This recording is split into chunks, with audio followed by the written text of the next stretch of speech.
can keep moving with the presentation. Let's get started and let's welcome Dr. Esselstyn.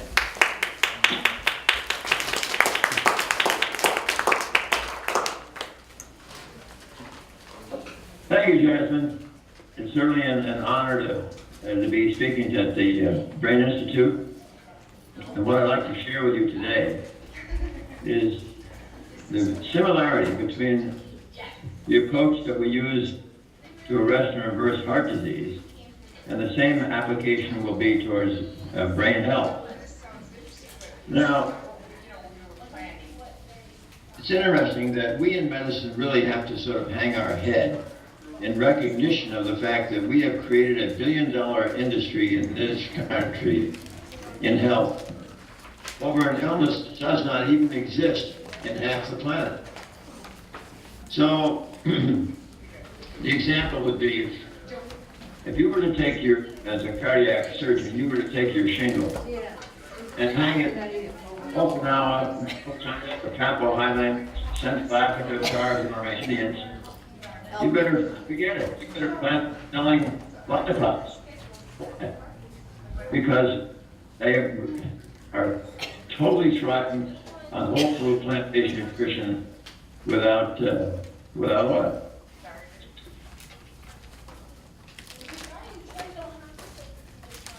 I just feel like I'm competing with somebody.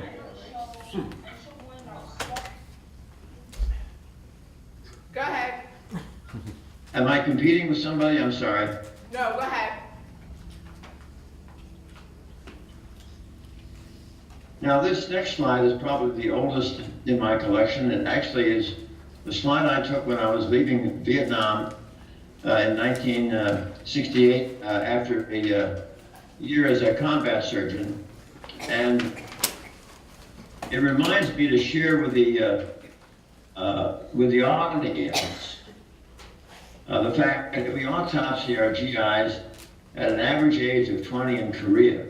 80% of those young men already have gross evidence of coronary disease. You can see without a microscope. Not enough for the cardiac events yet, but there, the disease is already getting a foothold.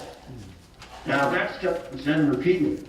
Actually, 45 years later, this time, looking at young women and men between the ages of 17 and 34 who have died of accidents, homicides, and suicides. And the disease now is, interestingly enough, ubiquitous. So you graduate from high school in this country, and you get a diploma, and you also get the foundation of coronary heart disease. Again, not to have your cardiac events grow until probably in your 40s, 50s, and so on. Now, here's a slide from World War II. And this was when we really had an opportunity to get it right, but we absolutely blew it. You may recall that in World War II, when the Axis powers of Germany overran the Low Countries of Holland and Belgium, it was characteristic that the Germans took away their livestock for their troops. So their cattle, their sheep, their goats, their pigs, their chickens, their turkeys were gone. Now suddenly, these Western European nations had become plant-based.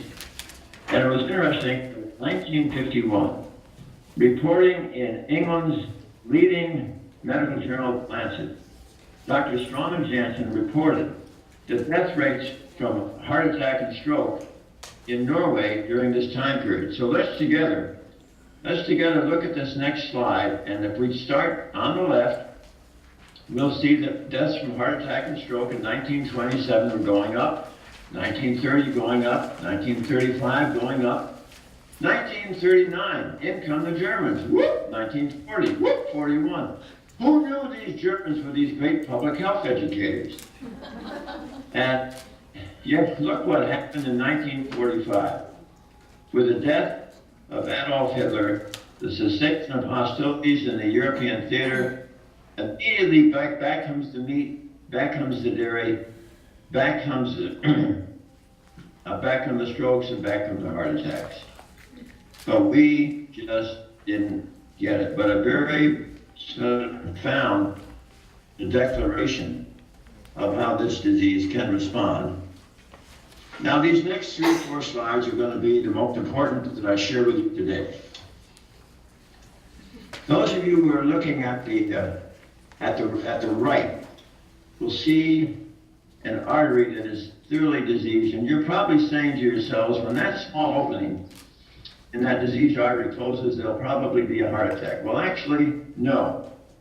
Only about 10% from heart attacks come from something this severe. Yes, it's going to cause angina. Yes, it's going to cause shortness of breath.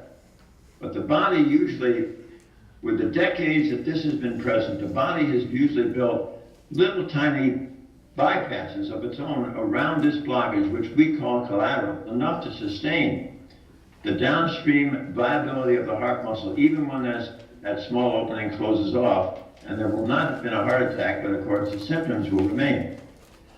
But what I want you to really take away from this picture on the left, the normal artery, even those of you in the back, if you look carefully, you can see that tiny little dark line on the innermost part of the artery. Now that little dark line, all experts would agree that where we begin to have the inception and the onset and the beginning of this disease is when we progressively injure that tiny little dark line. That's the endothelium and the magic molecule of gas that it produces that we're going to talk about in a moment. Now, when you first are eating the milkshake, the pizza, the cheeseburger, it's like a tsunami going off in your blood vessel of fat. And things begin to get sticky, sticky, sticky. Now, bear with me. This is a slide of Peter Libby from Harvard. And although I went to Yale, we obviously, from time to time, were really not in honor of Harvard. And to make sense of this, in that blue area at the top, that is where the blood is flowing. Halfway down, you can see that little layer of purple cells. That's the endothelium, which separates the flowing blood from the arterial wall. Now, if we go to the upper left, you will see inside the bloodstream, painted orange, your LDL cholesterol, which is now sticky, and it bumps up against the sticky endothelium. And it migrates through a crack, a fissure, an opening, or between endothelial cells into the subendothelial space where the LDL cholesterol is not supposed to be. Now, it becomes yellow because the artist is showing us that the LDL cholesterol molecule has been oxidized by these nasty free radicals coming from our food. So now we have these small, hard, dense LDL particles in the subendothelial space. The subendothelial space tries to clear these by calling upon our SWAT team, which are our white blood cells, which you can see migrate from the bloodstream across the endothelial barrier into the subendothelial space. And here, Peter Libby of Harvard has painted these white cells blue in honor of Yale, and we like that. Now, as you go across from left to right, that macrophage, or that SWAT cell, gobbles up like Pac-Man more and more and more of these small LDL oxidized particles until we get all the way over to the right. When we in medicine do what we do so often, we change the name. It's now a foam cell. And the foam cell is truly the Darth Vader of this entire cascade. It is the Darth Vader because it makes these nasty, nasty metalloproteinases, stromelicin, elastase, collagenase, myeloperoxidase. What do they do that is so bad? Those metalloproteinases that are made by the foam cell, progressively, as you will note here on the left, they erode the cap over the plaque. They erode, erode, and erode until it gets so thin that it is now, at the sheer force of blood racing over it, tears it. And now we have that seminal moment where a plaque has ruptured. And the plaque content is now oozing out into the flowing blood, extravasating from within the plaque into the flowing blood, where it activates a clotting factor like platelets. And now we go from A over to B. And at B, you can now see the clot forming in the upper portion of that slide. And now that clot, since it's in and of itself, self-propagating, in a matter of further minutes, go all the way over to D. And at C, you can see that the entire artery is totally blocked by plaque. And all the downstream heart muscle now is suddenly deprived of all its oxygen and nutrient, and that's 90% of your heart attacks. Because you see, if we start over here on the left again, that plaque was blocking the artery by no more than 35%, which is probably half the city of Las Vegas. But in a matter of minutes, it has gone from 35% blocked, where you get no symptoms until you're over 75% blocked. Then it goes to totally blocked and you have your heart attack. Now, if I do my job correctly today, every one of you, and hopefully your friends and relatives, will be able to keep themselves heart attack proof. How are you going to do that? We're not going to do it with a drug or a pill. We're not going to do it with a procedure. We're not going to do it with an operation. We are going to do it by changing your biochemistry. How are you going to change your biochemistry? By simply changing to whole food, plant-based nutrition. When that occurs, and you change your biochemistry, this entire cascade of events that I've just described is canceled out. The only thing is sticky. You don't have migration of your LDL cholesterol into the subendothelial space. You do not have the SWAT team coming in. You do not have the formation of the foam cell. You don't have the foam cell, you're not going to thin out the cap over the plaque. As a matter of fact, it's going to thicken. And if you thicken the cap over your plaque, it cannot rupture. And if the cap cannot rupture, you have made yourself heart attack proof. Pretty exciting stuff. Forget the x-ray here, but I want you to look at the artery, which is half filled with plaque and the rest is open. And let's take a moment and talk about those endothelial cells that are lining the inner portion of the artery. Up until 1980, we used to think of those endothelial cells as nothing more than cute little redwoods that were lining our wonderful pipes, our arteries. That all changed in 1980 when Dr. Furchtgott, working in Brooklyn, was able to take the largest blood vessel in the rodent, the aorta, and he would do this sort of curvilinear elliptical cut, like a spiral staircase on the artery. Then he would immerse it in saline and it would constrict. Well, one day, no cut, no injury to the endothelial cells. He immersed it and it dilated. Did it again and it dilated. Now it's global. The race was on what was the EDRF that Dr. Furchtgott had discovered. Endothelial-derived relaxation factor. And thank heavens that term was with us only 8 years, because at the end of 8 years, Dr. Furchtgott, Dr. Luignan, and Dr. Murad discovered that the EDRF was a gas, nitric oxide, for which those men received the Nobel Prize in 1998. Now, what makes nitric oxide so magic? It has a number of truly remarkable functions. One, nitric oxide will keep the cellular elements within our bloodstream flowing smoothly like tough rather than Velcro, keeps things from getting sticky. Number two, nitric oxide is the strongest blood vessel dilator in the body. When you climb stairs, the arteries to your heart, the arteries to your legs, they widen, they dilate, that's nitric oxide. Number three, nitric oxide protects the wall of the artery from becoming thickened, stiff, or inflamed, protects us from high blood pressure or hypertension. Number four, now this, gentlemen and ladies, is the key. Number four, a safe and normal amount of nitric oxide will protect us all from ever developing blockages or plaque.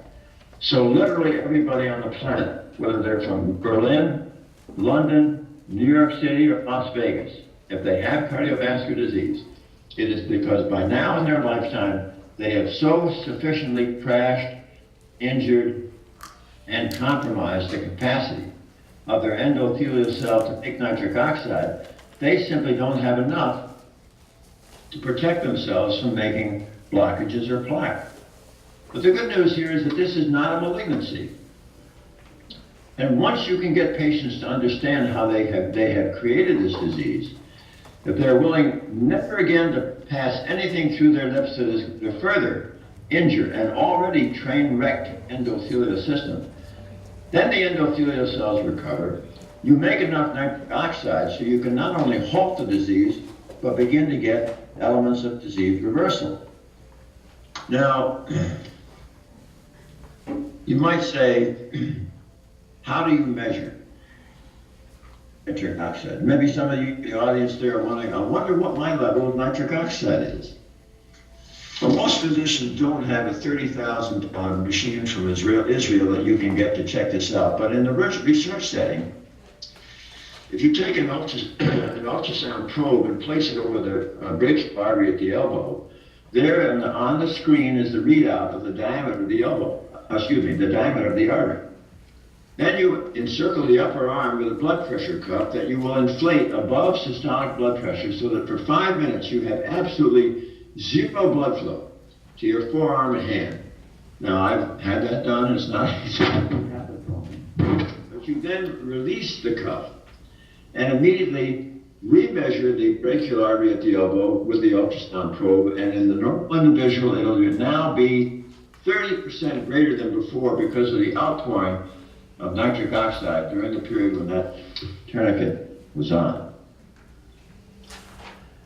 Well, now the next great thing that happened was when Dr. Robert Vogel, who was chairman of cardiology at the University of Maryland, took a group of healthy young subjects to a certain fast food restaurant which is characterized by arches, which are golden. And half of them had the cornflakes, and they had the brachial artery tourniquet test, and it was normal. The other half had the hash browns and sausage. Within 120 minutes after ingesting that meal, they could not dilate the arteries. That single meal had so trashed, had so injured their endothelial capacity to make nitric oxide, those young subjects couldn't dilate the artery. But as they followed them into the late afternoon and early evening, they began to recover. However, you and I know that the next morning for breakfast, it's going to be scrambled eggs and bacon. And at lunchtime, white bread with mayonnaise and cold cuts. Supper time, a baked potato with sour cream, vegetables soaked in butter, lamb chops, ranch dressing on the salad, and ice cream for dessert. Here in the good old USA, starting in our childhood, every day, all day long, we absolutely pound on and injure and compromise capacity of our endothelial cell to make nitric oxide. All right. That's just a summary of what nitric oxide has. The arterial stickiness of these substances, vasodilatation, avoids arterial thickening, prevents blockages, prevents smooth muscle migration, and destroys the foam cell. Now, if we had 6 hours today, we could go through all of these absolutely wonderful natural defenses that we have in our body to protect us from vascular disease. However, today I'm limiting our remarks to the endothelial cell, which is key. But I want you to know that the other 3, the endothelial progenitor cell, HDL cholesterol, and dimethylarginine dimethylaminohydrolase, every single one of these is going to be optimized when you're consuming whole food, plant-based nutrition. Now I'd like to take a moment and share with you a couple of studies that I got involved with. The first was a small study. I was still actively involved and had all my surgical responsibilities. But the Department of Cardiology gave me 24 persons, and they all had severe triple vessel coronary disease. My late brother-in-law used to say that these were Essie's walking dead. They had failed their first or second bypass. They had failed their first or second angioplasty. They were too sick for these procedures or had refused. And 5 were told by their expert cardiologists they wouldn't live out the year. I'm happy to say that those five made it beyond 20 years. And now the absolute key here was to make sure that they didn't ingest anything that is going to injure their endothelial cells. Now, I should share with you that, not being a psychologist, my concern with this original group was that they could flounder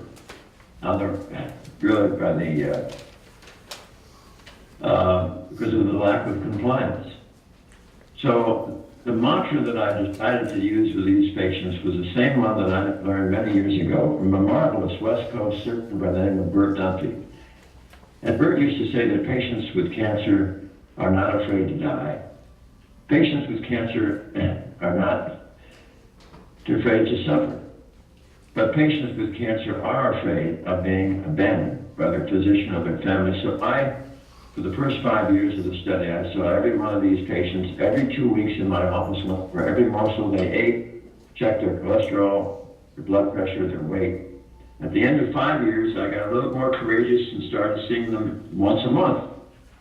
And then, after a decade, they were pretty well on autopilot, so I was then able to stretch it out to quarterly. And then at the end of 12 years, we reported the results. And what was particularly interesting about this study, at 12 years, makes it really about the longest study of its type in the medical literature. Most of these studies are 3 or 4 years. So, what are the foods that every time you hit your lips, you injure the endothelial cells? No oil. Olive oil, corn oil, soybean oil, safflower oil, sunflower oil, coconut oil, palm oil, oil in a cracker, oil in a bread, oil in a salad dressing. Oil injures the endothelial cells, as does anything with a mother or a face. Meat, fish, chicken, fowl, turkey, eggs, dairy, sugar, and I don't like caffeinated coffee. Now here is one of several well-known peer-reviewed scientific articles showing olive, soybean, and palm oil intake had a similar acute detrimental effect over the endothelial function in healthy young subjects. Now this is some interesting work for any of you who want to argue with those who are in the paleo movement. The molecules of lecithin and carnitine were studied in some depth by Stanley Hazen and his team at the clinic several years ago.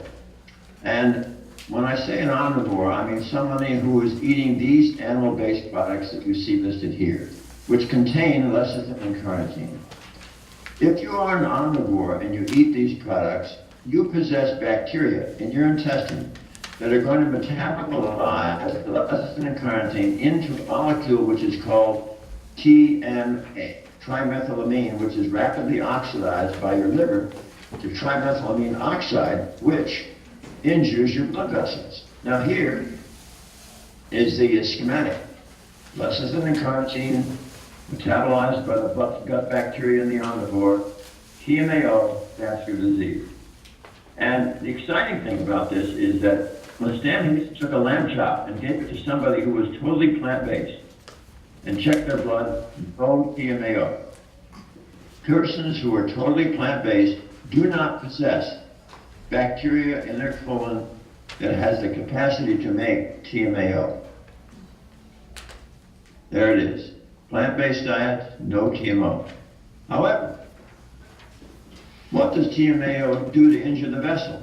It really compromises reverse cholesterol transport, and it increases deposition of cholesterol in the arterial wall.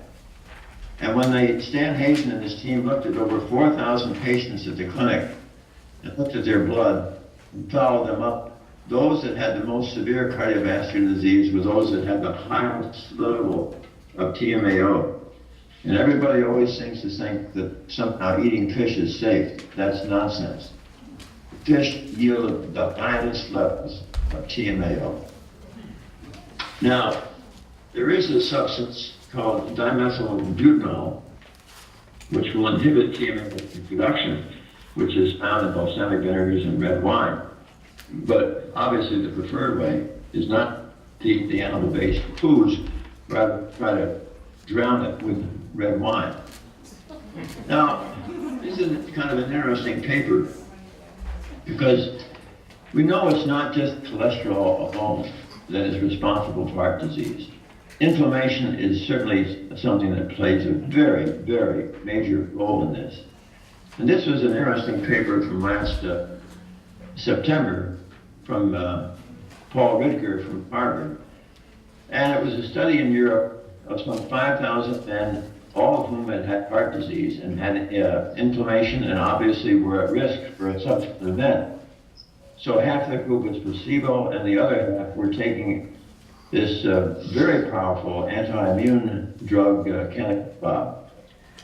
And it was interesting, there were a particular subset of those taking Canakinumab at 150 milligram dose where at the end of 5 years they had a significantly decreased number of new cardiac events. And the interesting thing was that their LDL cholesterol in that group had not dropped one bit. All of the benefits were from apparently reduced inflammation. But to do it with that drug is kind of crazy because all of the benefits were totally reversed by the fact that these persons had such a high rate of infection and pneumonia because of the drug. And the drug cost $200,000. Now, what will do it equally well, apparently, is eating a whole food plant diet, which is not going to cost you anything because you got to eat, and it has this same or much more powerful effect on arresting and reversing disease. So what do I want these patients to eat? All these marvelous whole grains for their stereo bread, pasta, rolls, and bagels, 101 different types of legumes, lentils, and beans, and all these marvelous red, yellow, and green leafy vegetables. Now, and some fruit. Now, a word about vegetables for a moment, because this is something that I want to share with you because we've just started in the last 6.5 years.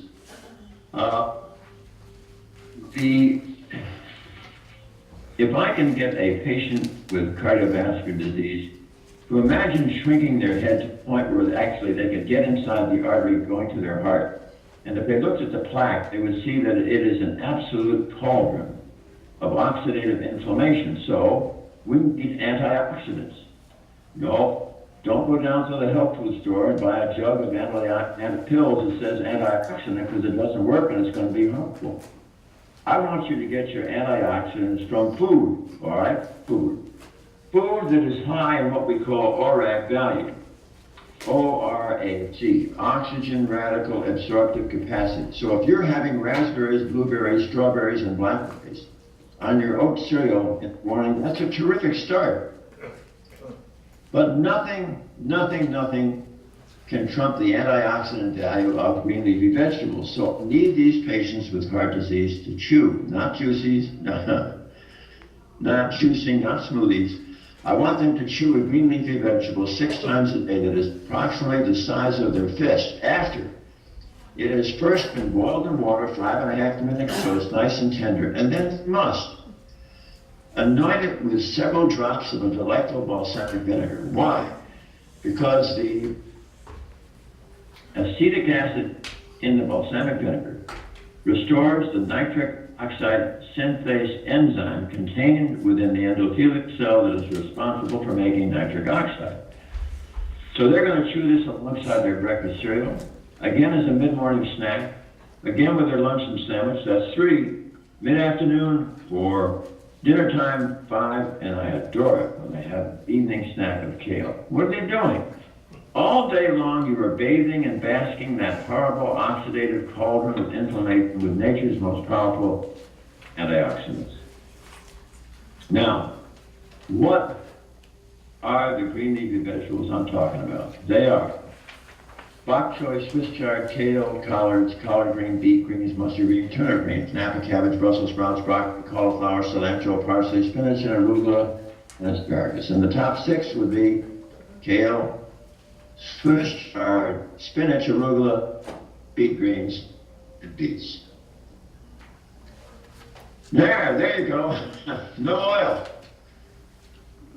Now, I want to share with you a few angiograms of disease reversal. These were all in triplicate in the Cleveland Clinic Angiography Core Laboratory.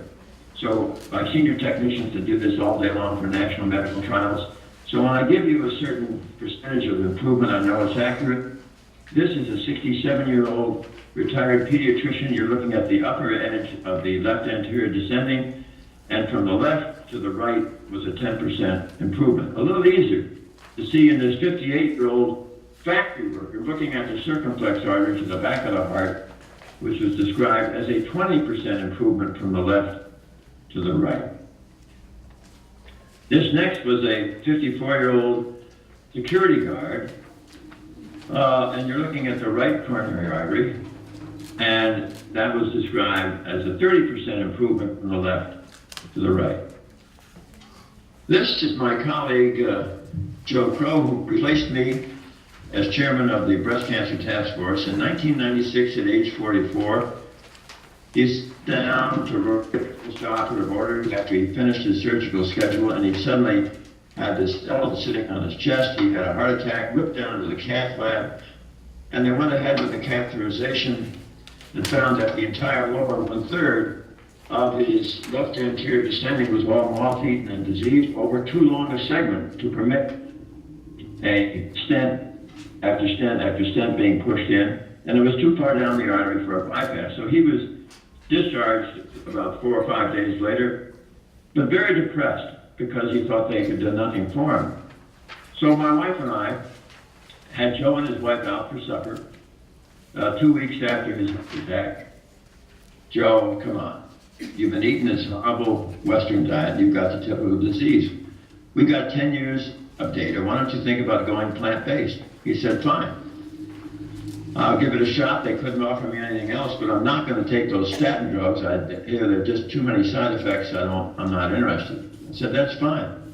He became the absolute personification of commitment to plant-based nutrition. And over the next 30 months, total cholesterol plummeted, as did his LDL, from 98 to 38. Then he had another angiogram, and the disease was gone. Now, this isn't going to happen to everybody, but in about a fourth of patients where the plaque is made up of fat, inflammation, and cholesterol, the body has an amazing capacity to reverse disease. On the other hand, what about the other 3/4 who have a plaque which is made up of scar, fibrosis, and calcification and is not going to budge? Well, inasmuch as the entire coronary vascular tree benefits from this, we find that even those patients where the plaque does not go away there, since the entire coronary tree opens up, those patients are able to enjoy a full return to daily activity without restriction as well. So, now it was interesting, of those 18 patients who stayed with us for 12 years, I wanted to know, while they were in the hands of expert cardiologists in the 8 years prior to coming into our program, those 18 patients had these 49 cardiac events of worsening disease. Once they came into our study for the next 12 years, 17 of those 18 had no further disease. One little sheep at 6 years wandered from the flock, got into the lamb chops, French fries, glazed donuts, more angina, bypass, but now he's back with a flock, but proves the point that I'm trying to share with you today. Now,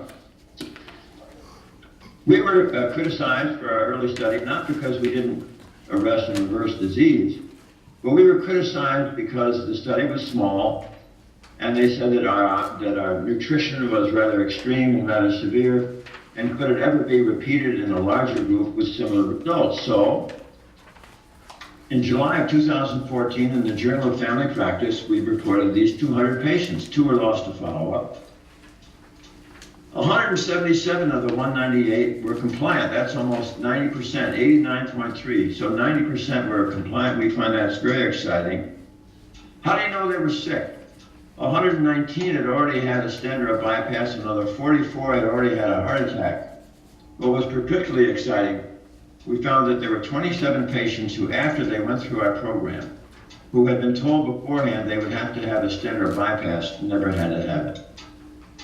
So now let's just look at a bar graph comparison here of our results with those, some other well-known cardiovascular studies. And on the left-hand side, major cardiac events, that means how many of these patients had heart attack, stroke, or death. So let's go to the far right, and that's the Lyon Diet Heart Study, the Mediterranean Diet Study from France, which got a lot of publicity. At the end of 4 years, 25% had a heart attack, stroke, or death. From Columbia Presbyterian Hospital in New York City, the natural history of coronary disease, 20% at 4 years. And then Bill Bowden's Courage study, 19%. Now here we are at the far left at 0.6%. We had one patient with a mild stroke in the group that was injured. Now, that's almost over a 30-fold difference. Why are our results so much better? Because we are treating the causation of the illness. With all due respect to my cardiovascular colleagues, for whom I have the greatest respect for their care, their compassion, and their fund of knowledge, they will admit none of the drugs that they use, none of the stents they use, none of the operations they do have anything whatsoever to do with the causation of the illness. We were treating the causation of the illness. And really, since the days of Hippocrates, there's been a basic covenant of trust that whenever possible, the caregiver will share what is the causation of the illness. And sadly today, in cardiovascular medicine, that's not being done. However, just 2 years ago, I was asked to become a member of the Nutrition Committee of the American College of Cardiology, and I'm happy to say that there is a great deal being done to try to educate cardiologists for this important matter. It's also interesting that here is a study out of Harvard with really something like 4 million person years of follow-up in this health professional study. And sure enough, they found that the higher the intake of a plant-based diet, rich in healthier plant foods, those health professionals had the least amount of cardiovascular disease. Not surprising. And here, you look at the lowest line, that's the risk ratio favors those eating plant-based. Obviously not quite as assiduous as what we were doing. Now here's another interesting study that I published in July of 2014. This time it wasn't 200 patients, it was 3 cases.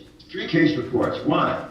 Because these cases absolutely represented to me the absolute futility of the way that present cardiovascular medicine is being practiced. This first was a gentleman from Newfoundland, Canada, at age 44, and he had a blockage of his right carotid artery, totally blocked, and he had a stroke from which he nicely recovered.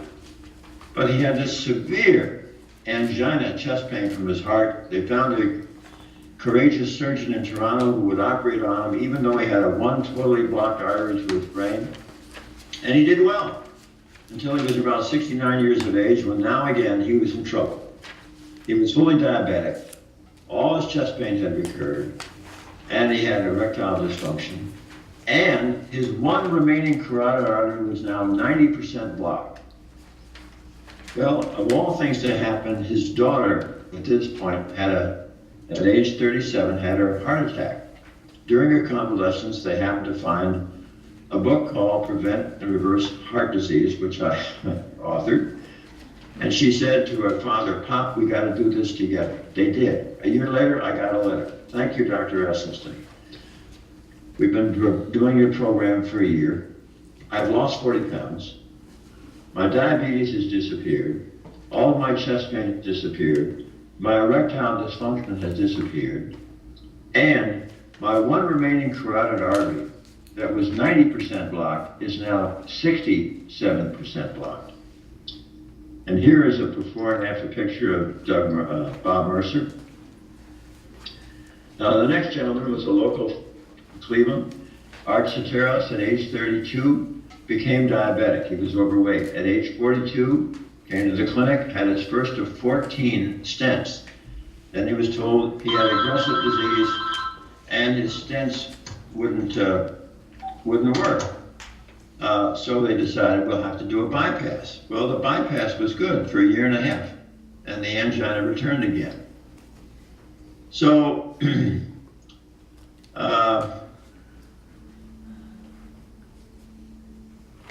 he ended up, the physicians came and said, look, you have an aggressive disease. We can't do any more procedures for you.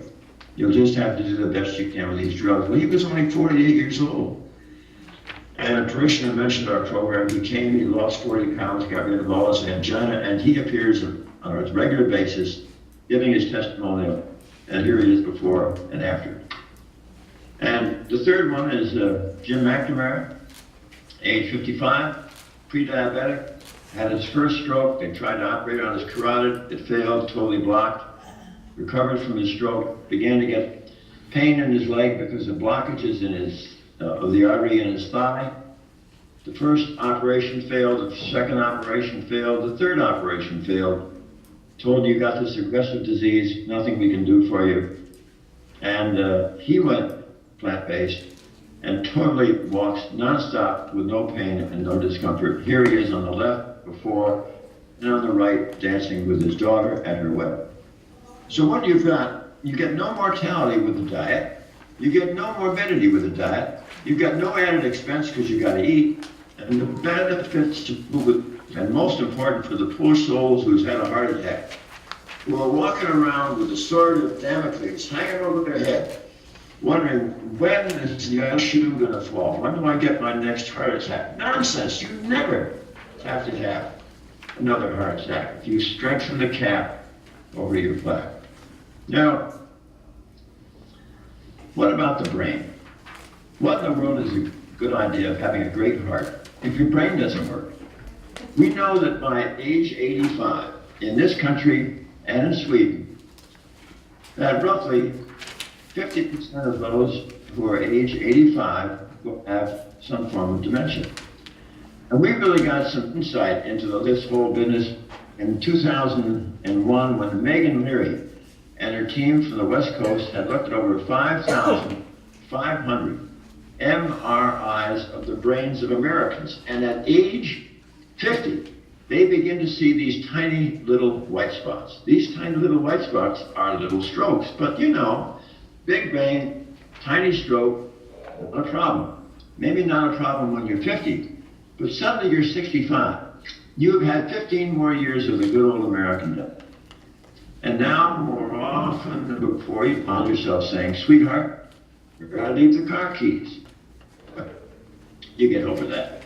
Suddenly, you're 75. You've thrown in another 10 years of the good old American diet. And now you say to her, sweetheart, where did I leave the car? Well, you work your way through that. Bingo. Now you're 85. And you look at her and you say, are you my sweetheart? I can't remember that. You don't suddenly wake up at your 85th birthday with dementia. You work hard in all those preceding years to lay the foundation for vascular disease. For example, here happens to be an MRI that is normal.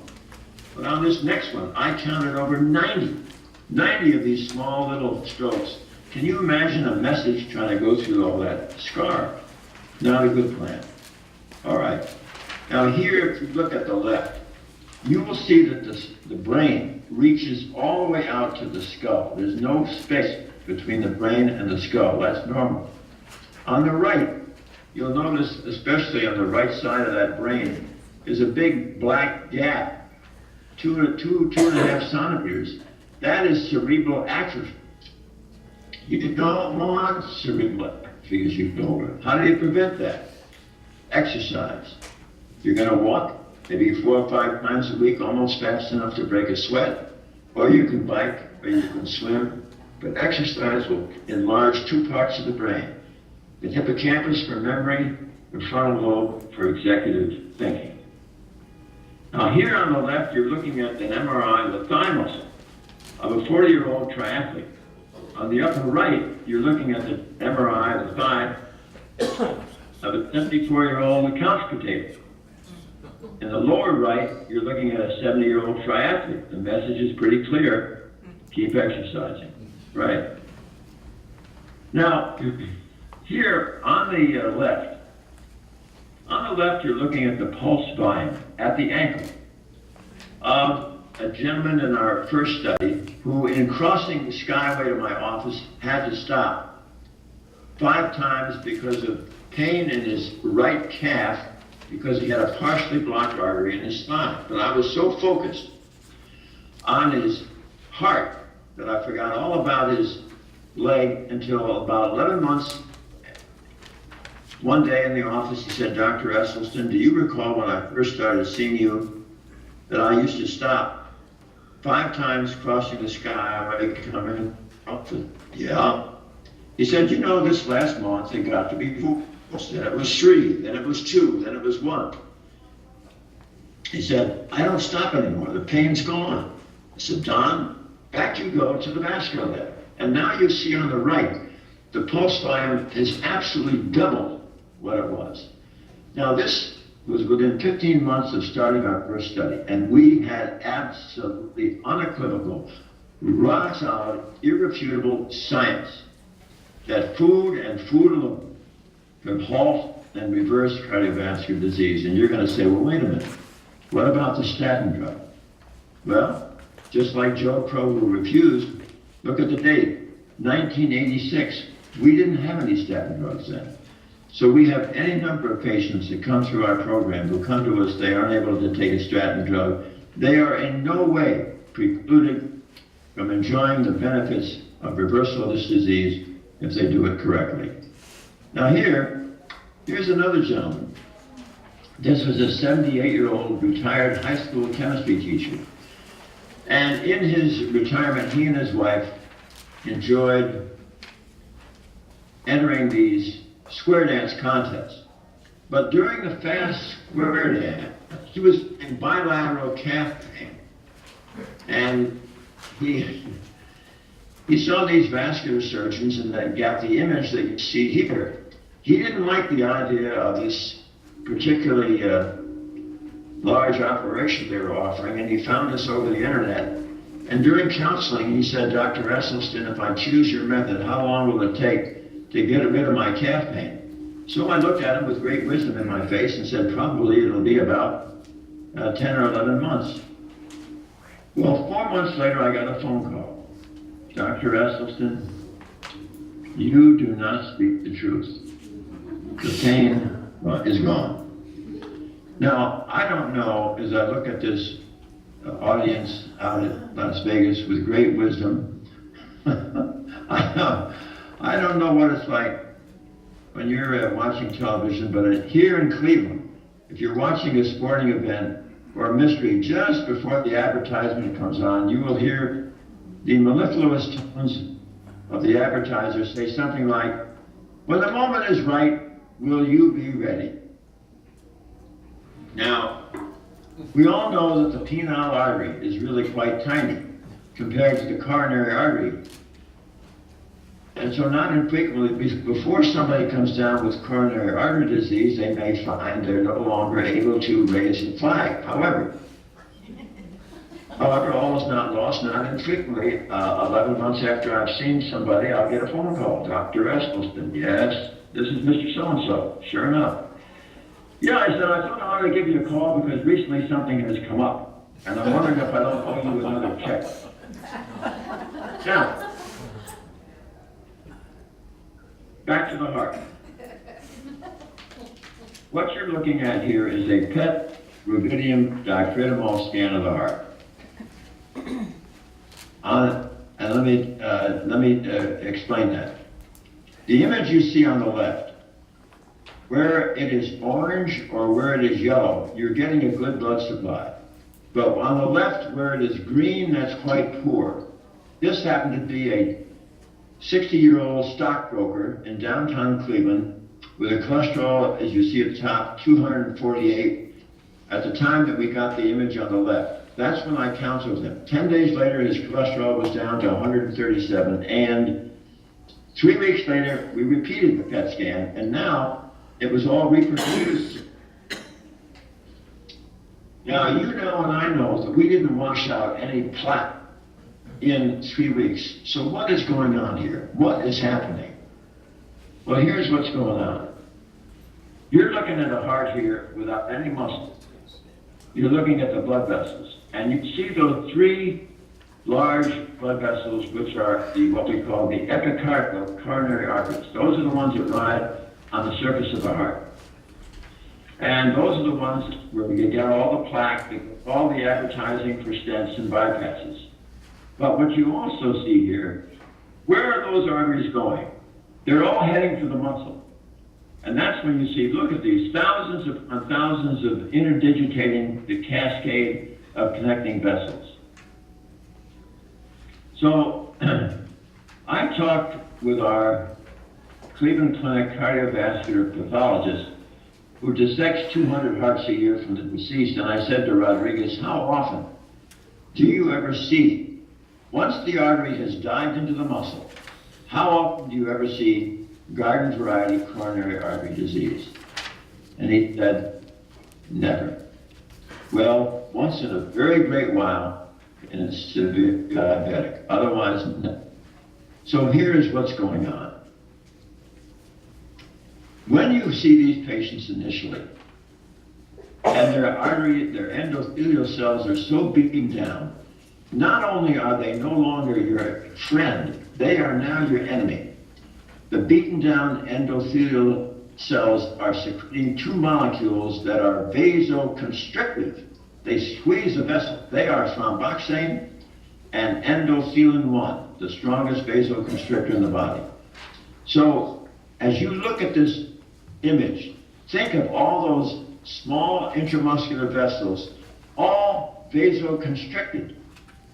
And suddenly what happens when you eat correctly and you stop the injury to the endothelial cell, suddenly the endothelial cell stops making those 2 molecules that are vasoconstricted, starts making nitric oxide again, which dilates that enormous intramuscular tree of vessels. And if you recall in physics, Poiseuille's law of flow through the hollow viscous is related to the 4th power of the radius. Translation, tiny increase in diameter, huge increase in flow, which explains why it is that even those patients who have a plaque in the epicardial artery, once you dilate that entire massive cascade of intramuscular vessels, these patients get rid of their symptoms and get back to activity of daily living without restriction.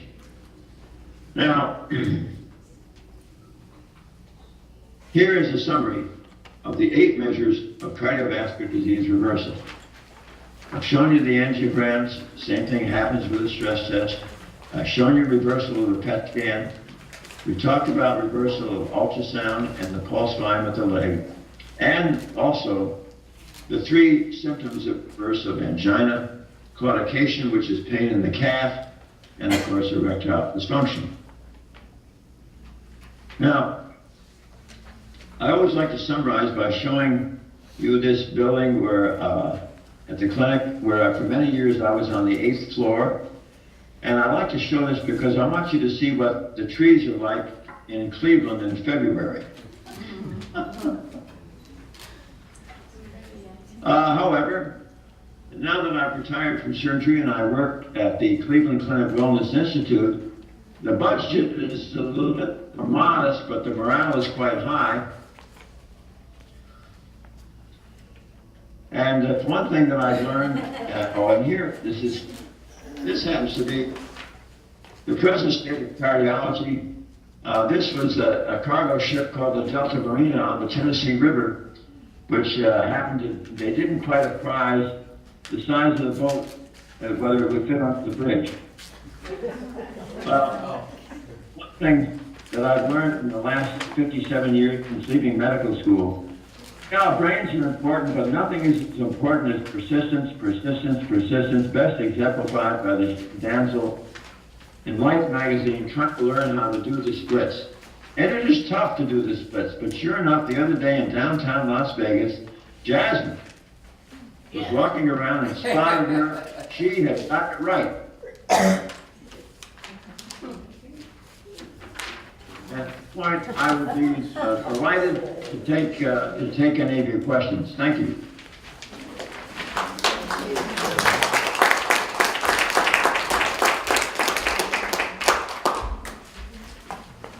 Do we have any questions for Dr. Esselstyn? Oh, we got questions. All right. And I'm gonna start in the very back. Go ahead. So if we go to a plant-based diet, I don't want to make an assumption, is it likely that the brain cells at that point would also open up and have better flow so that we would have better function of our brain?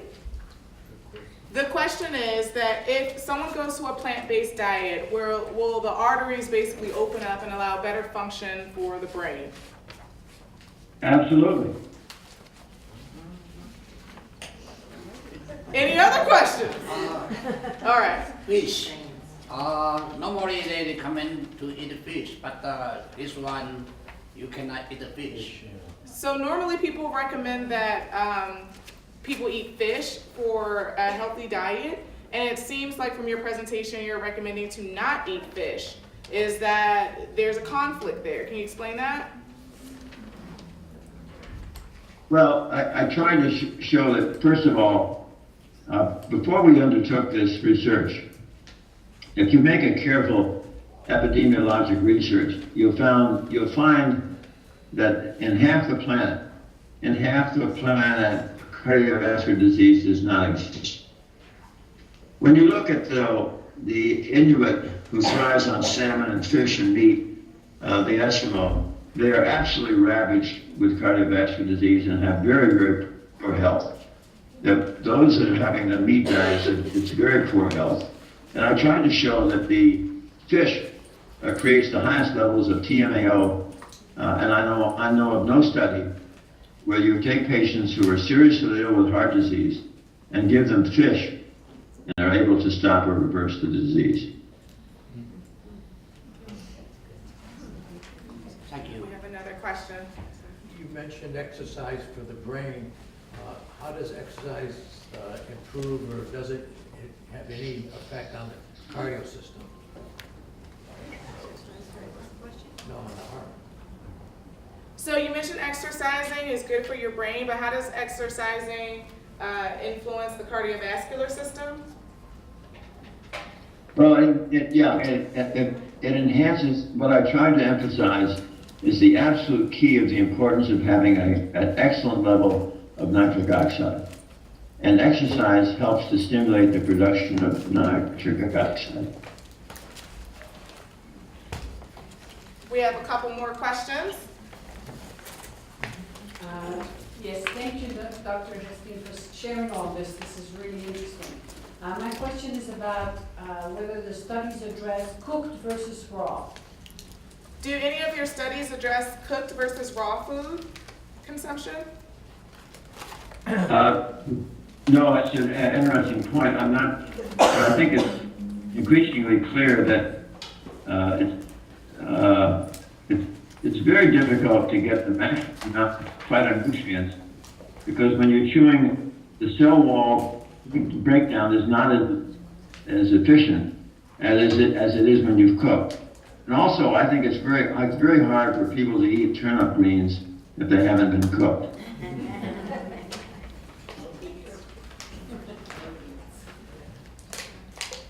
Is there a cookbook that you recommend, or a menu book that you recommend? Is there a cookbook or sort of recipe book that you would recommend? We have one. Absolutely. In my own book, Prevent and Reverse Heart Disease, there are about 140 recipes. There are another 140 in the Prevent and Reverse Heart Disease cookbook by my wife and daughter, and there, and my son has 3 books that he's written He's the fireman who's come on board, who now works for Whole Foods. It's a whole kind of things called Engine 2 products. Then there's John McDougall from the West Coast. There's also Neil Barnard and a number of others. And you can really find hundreds upon hundreds of delightful plant-based recipes. You see, the problem is this.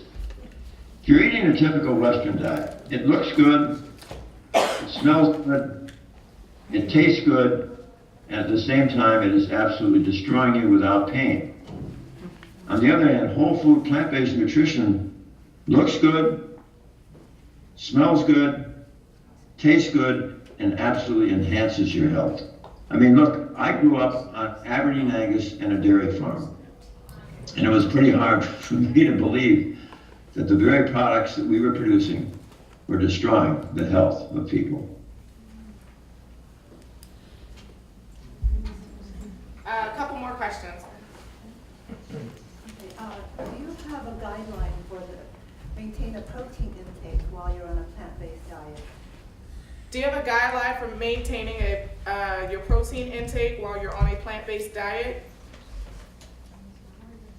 Yeah, that's a frequent question, but it's really totally unnecessary. What we find increasingly is even professional athletes, who their body is their meal ticket. And you have people like Kyrie Irving, who is the star for the Boston Celtics. When he was asked, where did he get all his energy to make this? And he said, ever since he's transitioned to whole food plant-based nutrition, he has much greater stamina, and the recovery time is much reduced. Recently, 11 members of the Tennessee Titan professional football team did the same thing. Because it doesn't take long for these people who make a living in their body to recognize the power of plant-based nutrition. And there's no way we're going to be short on protein. There's protein in grain. There is protein in beans. There's protein in vegetables and potatoes. I have yet to hear of anybody on a plant-based nutrition who went to the emergency room and said, my God, help me out, I'm protein deficient. It just is not going to happen.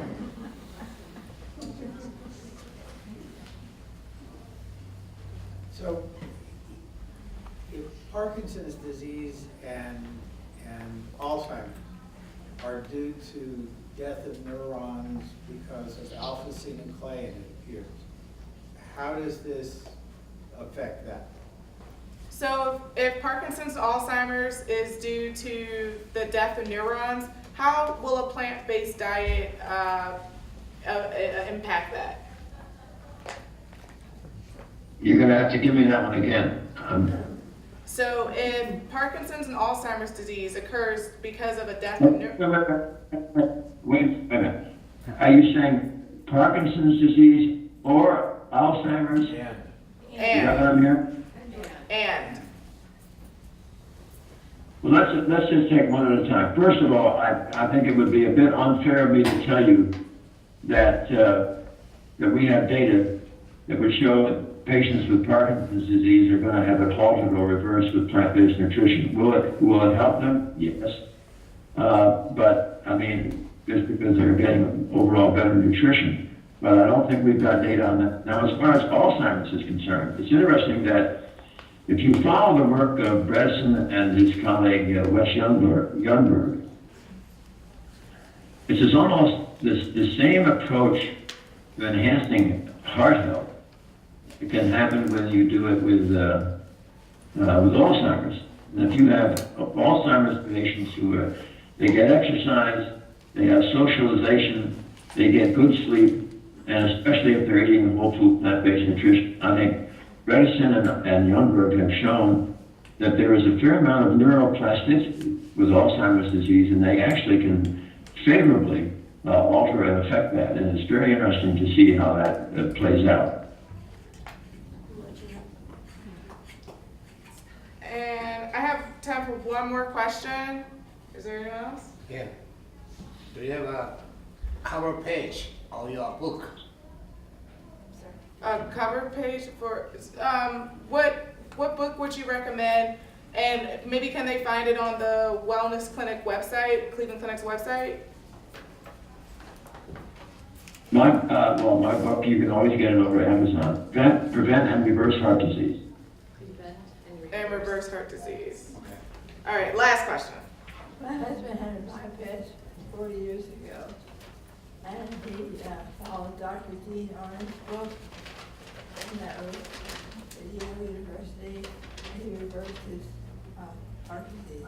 Okay. And the recipes are easy to read and to write, and you can get it today in the bookstore.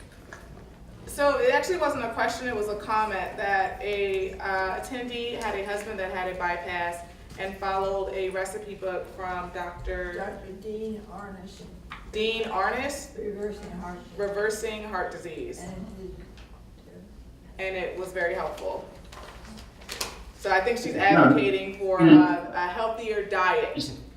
Yeah, Dean is a kindred spirit, no question. Well, I would like to thank you so much, Dr. Esselstyn, for your time today and for such an informative presentation. I really appreciate you coming here and presenting with us. I really thank you.